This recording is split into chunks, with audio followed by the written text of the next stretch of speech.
नमस्कार मित्रों, मैं मोहम्मद इसाक खान और साथ में है बूंदे पॉडकास्ट की पूरी टीम। बूंदे पॉडकास्ट टीम की ओर से आपका हार्दिक स्वागत है।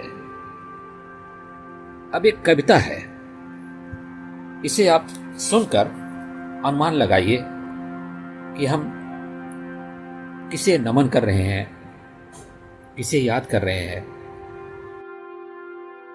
धुंधली हुई दिशाएं छाने लगा कुहासा, धुंधली हुई दिशाएं छाने लगा कुहासा, कुचली हुई शिखा से आने लगा धुआंसा।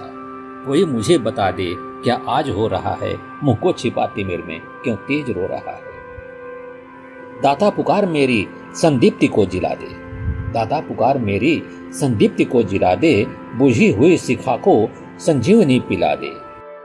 दाता पुकार मेरी संदीप्ति को जिला दे, बुझती हुई शिखा को संजीवनी पिला दे। प्यारे स्वदेश के हित अंगार मांगता हूँ, प्यारे स्वदेश के हित अंगार मांगता हूँ, चढ़ती जवानियों का श्रृंगार मांगता हूँ। रामधारी सिंह दिनकर द्वारा लिखी गई देशभक्ति कविता आग की भीख, जिसमें कवि देश के हित के लिए अंगार यानी कि आग और क्रांति की मांग करता है, ताकि देश को अंधेरे से बाहर निकाला जा सके और उसका भविष्य उज्जवल हो सके। ये कविता राष्ट्र की दशा चिंता व्यक्त करती है और उसे नई ऊर्जा और बदलाव लाने का आह्वान करती है।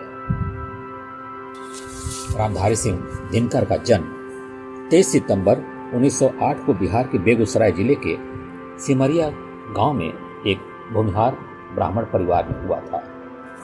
जहां तक इनकी शिक्षा की बात है, इन्होंने पटना विश्वविद्यालय से इतिहास राजनीति विज्ञान में बीए किया। संस्कृत, बांग्ला, अंग्रेजी और उर्दू के गहन अध्ययन भी किया। इन्होंने बीए की परीक्षा उत्तीर्ण करने के बाद वे एक विद्यालय में अध्यापक हो गए।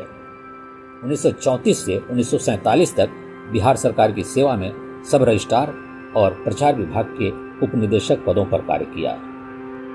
भागलपुर विश्वविद्यालय के कुलपति के पद पर 1963 से 1965 के बीच कार्य किया और उसके बाद भारत सरकार के हिंदी सलाहकार बने। रामधारी सिंह दिनकर जी को पद्म भूषण की उपाधि से अलंकृत किया गया था। उनकी पुस्तक संस्कृति के 4 अध्याय के लिए साहित्य अकादमी पुरस्कार और उर्वशी के लिए भारतीय ज्ञानपीठ पुरस्कार भी मिला। अपनी लेखनी के माध्यम से वे सदा अमर रहेंगे, चाहे भले ही उनका देहावसान 24 अप्रैल 1974 को हो चुका है, लेकिन साहित्याकाश के वो एक चमकते सितारे हैं। उनकी कुछ प्रमुख रचनाओं की अगर हम चर्चा करें तो उनमें कुरुक्षेत्र 1946 में प्रकाशित महत्वपूर्ण रचना है, जिसके लिए दिनकर जी को सम्मान मिला था।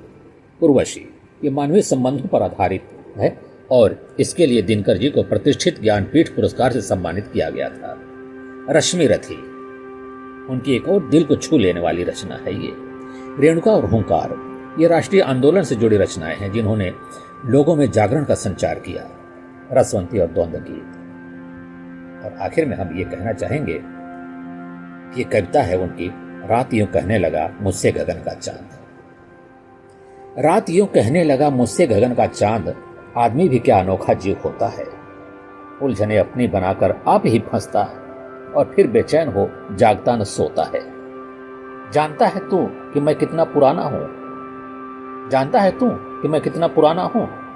मैं चुका हूं देख मनु को जन्मते मरते, और लाखों बार तुझसे पागलों को भी चांदनी में बैठ सपनों पर सही करते। रात यूं कहने लगा मुझसे गगन का चांद। इन्हीं पंक्तियों के साथ हम इस ओजस्वी कवि को अपनी श्रद्धांजलि अर्पित करते हैं, नमन करते हैं और आपसे अनुमति चाहते हैं, इस उम्मीद से कि आप अपनी प्रतिक्रियाओं से हमें अवगत जरूर कराएंगे। नमस्कार।